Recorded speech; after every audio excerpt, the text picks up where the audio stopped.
Iyang o kasileli mango. Mon ay pan pachoyang nanay sa karta, mon me koros, ay chungal sa karta ang kaibani, pang kuburan sa machay coach.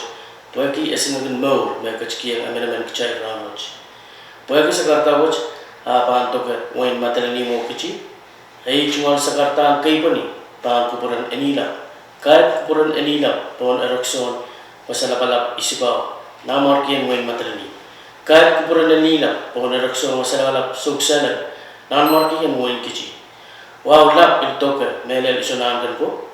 Likat matalini, nanalag kichi, nan ganyi ko, lang sobay di koros, nan paliyan siya, umotso, o government.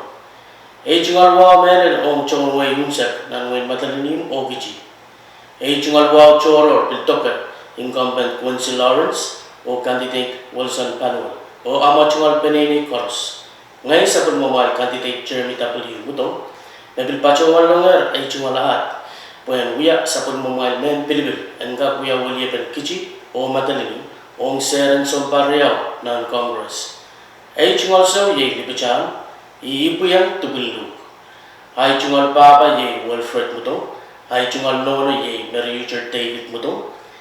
Ay kabin kanat sang isipaw ye namatang sunalan. Ranwich ay buko tatak pachoni office and kanpahan muni, the Department of Finance and FSM National Government. Ay chungal tatak ye apali kaitan kahin way. The men waikin pachawan economist. Ikin pachawan yang ira ilakan makin chanaki o apali 100% yan tatak tama ko na when mau kaitan mamuran chon way unsa. Ipachawan longer ay chungalat and wiya emen sapun mamahan men Pilipin. Wagi karba euje.